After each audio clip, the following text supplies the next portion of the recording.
Alhamdulillahilladzi hadana lihada wa ma kunna linahtadiya laula an hadanallah laqad ja'a rasulur rabbina bil haqq wa nutu wa anzilkumul jannata uristum wa ma kuntum ta'malun. Asyhadu an la ilaha illallah wa asyhadu anna muhammadar rasulullah sallallahu alaihi wasallam wa sayyidul anbiya'il mursalin wa ala alihi washabihi.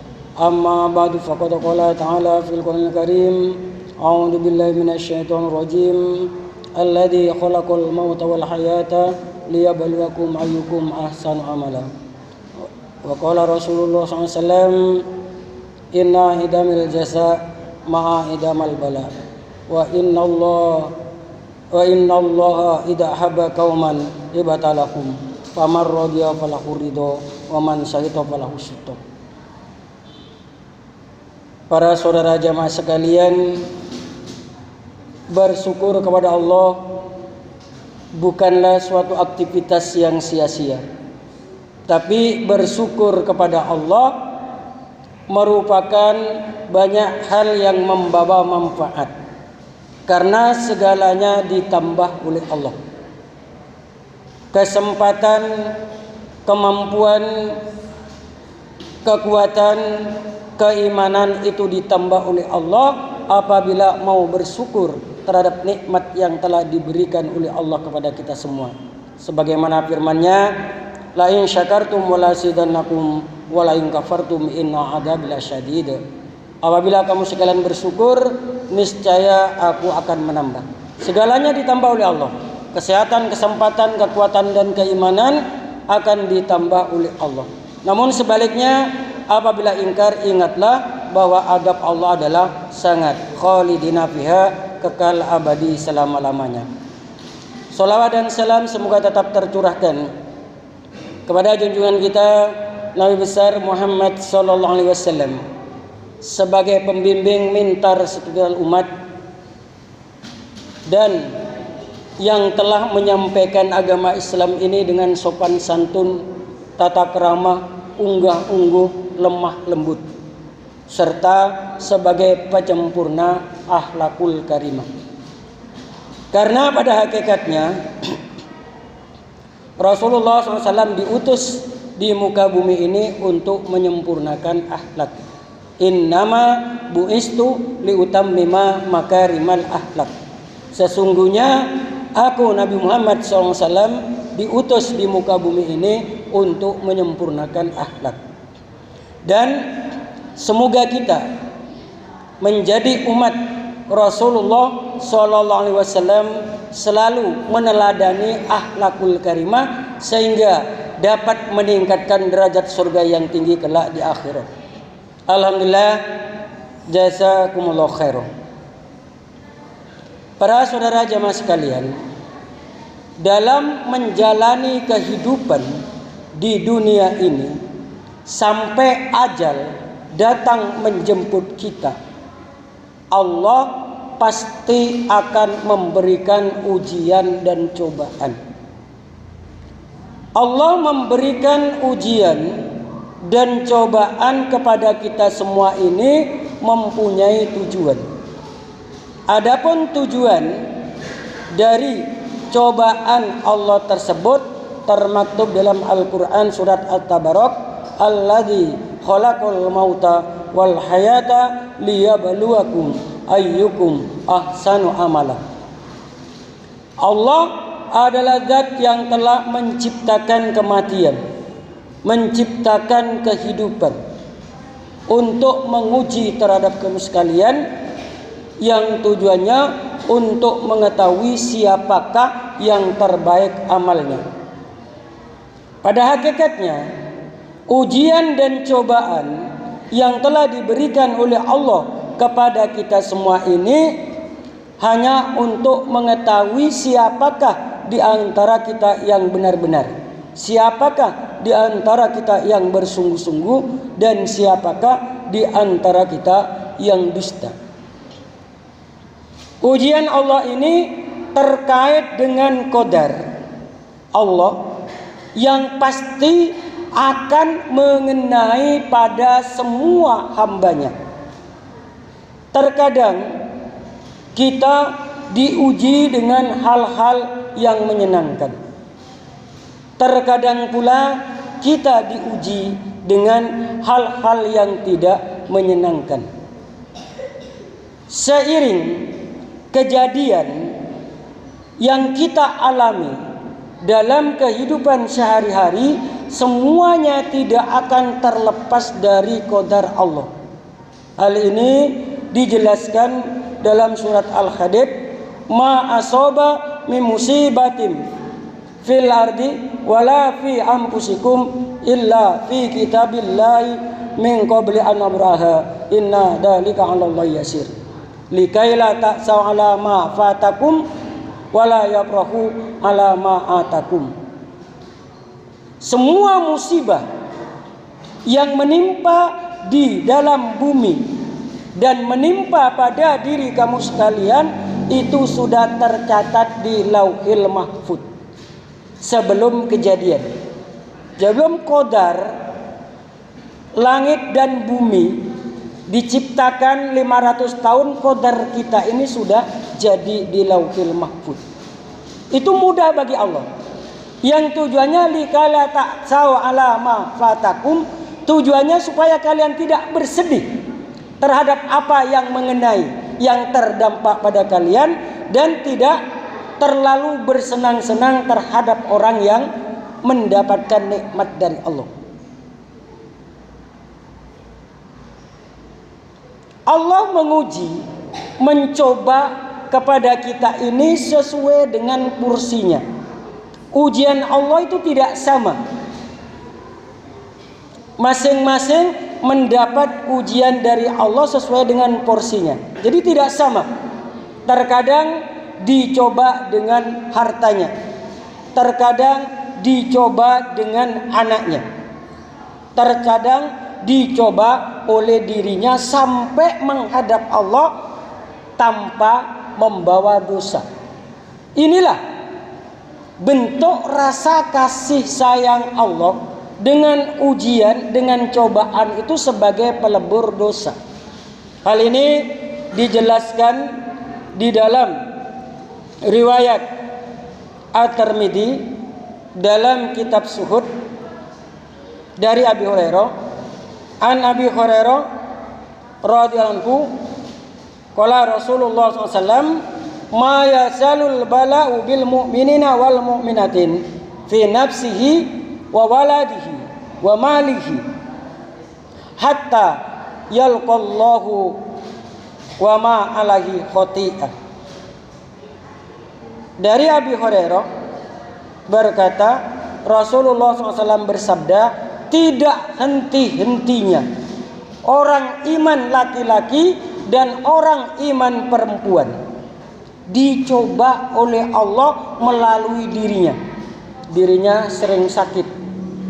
Melalui anaknya. Anaknya terkadang bandel. Melalui hartanya. Diuji sampai berjumpa dengan Allah tidak membawa dosa.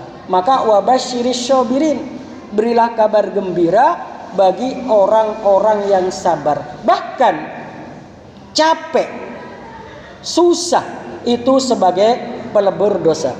Ini dijelaskan di dalam hadis riwayat Bukhari.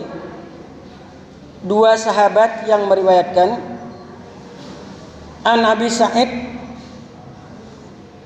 Al-Khudri radhiyallahu anhu wa an Abi Hurairah anin Nabi sallallahu alaihi wasallam qala, ma yusibul muslimin min nasab wala wasaba wala hamma wala husnin wala adan wala ghamman hatta saukati yusakiha illa kafarallahu biha min khotoyah. Dari Abi Sa'id dan Abi Hurairah dari Nabi SAW bersabda, segala musibah yang menimpa terhadap orang muslim, dari capek, dari payah, dari susah besar, husnin susah kecil, gaman susah sedang. Itu bahkan sampai duri yang menusuk pada diri kita itu sebagai kafaru, sebagai pelebur dosa. Maka kita diuji oleh Allah, dicoba kesabaran, dicoba dengan banjir. Yang terdampak itu akan mendapatkan pahala, dosa-dosanya dilebur oleh Allah dengan membersihkan capek, tapi tidak mengeluh. Dan yang tidak terdampak ikut andil juga mendapatkan pahala apabila menjalankan kesalihan sosial, wa mimma razaqnahum yunfikun, dari apa-apa yang telah Allah berikan rezeki kalian mau menginfakkan, mau membantu saudara-saudara kita. Wa ta'awanu 'alal birri wat taqwa wa la ta'awanu 'alal ismi wal udwan.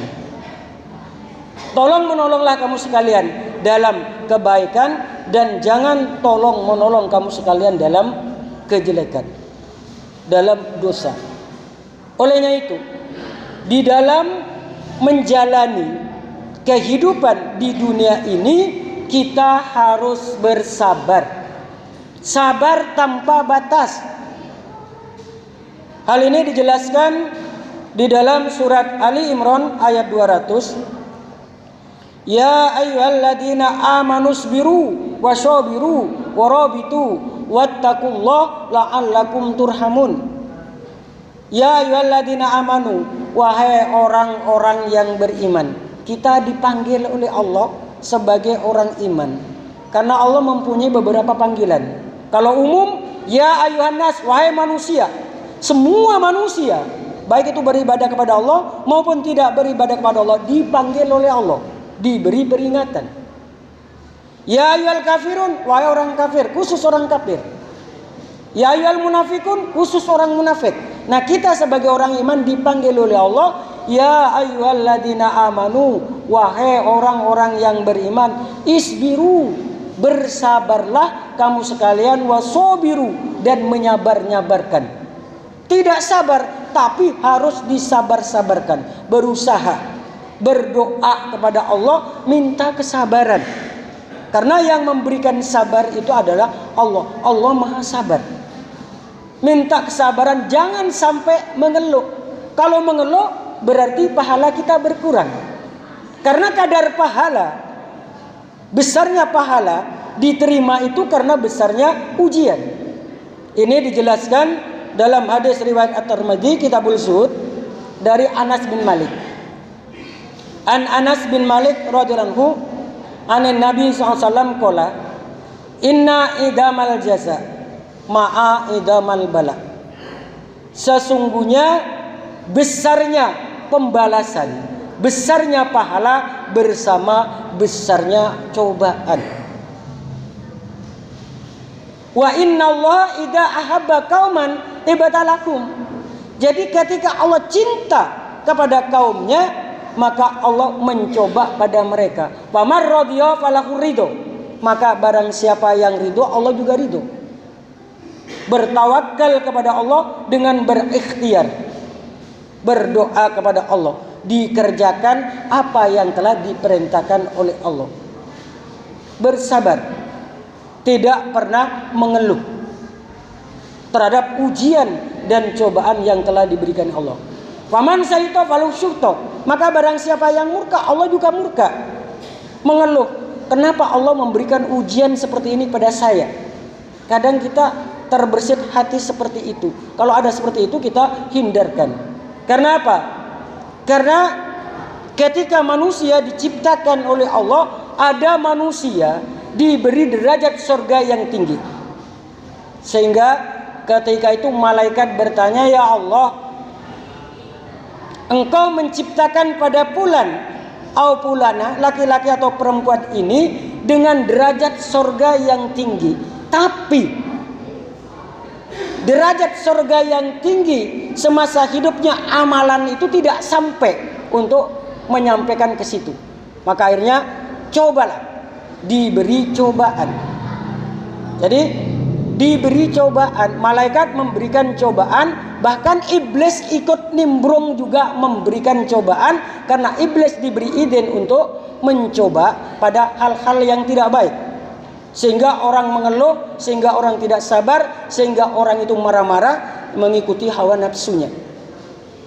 Iblis juga ikut nimbrung mencoba. Maka kita berusaha semaksimal mungkin bersabar dan menyabar-nyabarkanlah. Warobitu, dan sambunglah.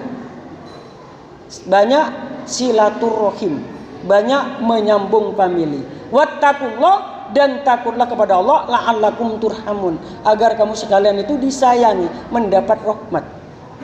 Karena rahmat Allah inilah yang akan menentukan seseorang itu bisa masuk ke dalam surga. Tanpa adanya rahmat Allah, tidak akan bisa masuk ke dalam surga. Namun untuk mendapatkan rahmat dari Allah, kita harus beramal solih. Tilkal jannatul lati uristumuha bima kuntum ta'malun. Demikian itulah surga, diwariskan bagi tiap-tiap orang yang mau mengamalkan. Ta'malun, bukan ta'lamun. Kalau ta'lamun orang yang pintar. Jadi orang yang pintar berdebat itu bisa masuk surga. Tapi ini tidak. Siapapun orangnya, yang tua, yang muda, yang kaya, yang miskin, siapapun, yang penting mengamalkan sesuai dengan syariat yang telah ditetapkan oleh Allah dan Rasulnya. Sebagaimana sabda Rasulullah SAW, taraktu fikum amrun lan tadilu ma tamassaktum bihima kitabillah wa sunnatin nabi. Telah kutinggalkan dua perkara, tidak akan sesat kamu sekalian selama kamu menetapi dua perkara. Kitabillah Al-Quran, wa sunnatin nabi adalah al-hadis. Kita kaji Al-Quran dan kita kaji al-hadisnya. Karena Al-Quran itu mujmal, global. Wa aqimus shalah wa atuz zakah warka'u marfu'in. Tidak dijelaskan. Sebagai penjelas adalah bayan. Sebagai bayan adalah al-hadisnya. Maka kita kaji Al-Quran dan al-hadisnya, ditetapi sampai ajal pati kita masing-masing, sehingga mati sewaktu-waktu kita mendapat jaminan dari Allah bisa masuk surga, selamat dari nerakanya Allah. Sesuai dengan firman-Nya di dalam surat An-Nisa ayat 13, wa may yuti'illaha wa rasulahu yudkhilu jannatin tajri min tahtiha al-anhar khalidina fiha wa dzalikal fawzul adzim.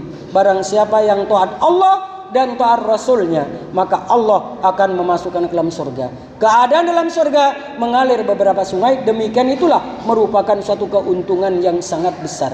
Kita menetapi agama Islam ini akan mendapatkan suatu keuntungan yang sangat besar.